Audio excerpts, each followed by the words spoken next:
Nag-aninin pag-umaw sa netizen ang 45 anyos na si Police Chief Master Sergeant Felix Beseño Jr. kan Piuderan Municipal Police Station. Makalihis na i-turnover kaini sa Jefatura Candaraga MPS ang napurot kaining wallet na may laog ni 18,000 pesos kasuod mang hapon sa kahalabaan kan Rizal Street sa Banwaan, Candaraga. Istorya niya, pigasikaso niya ang loan niya sa sarong lending company sa nasabing banwaan. Alagad kan makalaog na siya sa nasabing opisina, nahiling niya ang nahulog na wallet kan sarong lalaking motorista. Pinurot, dangan ipig-turnover niya muna ini sa naunang bita na Jefatura. Antes na asikasuhon ang sayang personal na kasibotan.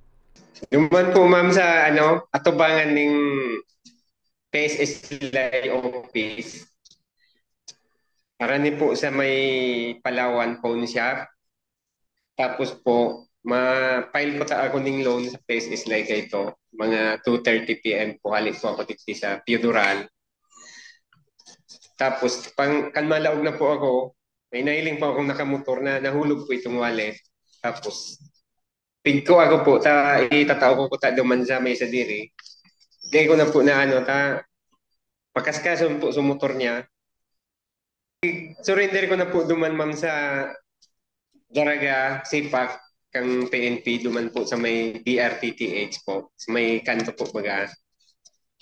Iyon na po muna ito ang tigdumanan ko. Hirak man kayo itong may sadiri, baka magparahanap niya.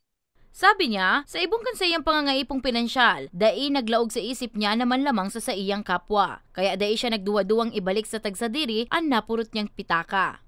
Ang nasa isip ko po, tulos kayo ito ma'am, may balik ko maski anong mangyari. Kaya nga di na ako naglaog duman sa bangko.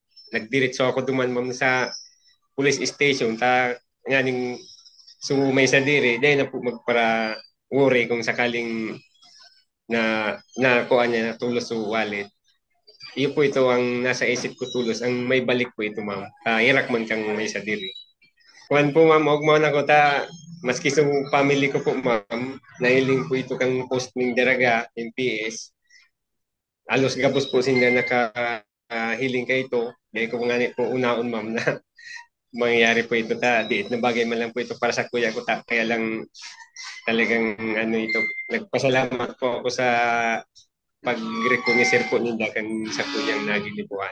23 na taon na sa serbisyo si Beseño. Sa 12 dekadang ini, taas noo niya man daang masasabing saro siya sa mga onestong pulis sa indang organisasyon. Bilang pulis po, o maski si Simon po na civilian man, si Simon pong makakuha, mga bagay na araw kayo itong nakuha ko po, mas makararay po na surrender na lang po sa pulis para makabalik po duman sa may sadiri. Dakulang tabang ko ini bako lamang sa tuya. Ang kada pigigibot akong karayan, may balos man po iyan para sa tuya. Naayuli na ang wallet kasuudma, nalabi man na pigpapasalamat kan tagsadiri kaini. Para sa mga baretang, Tatak, Bicol, Danica Garcia.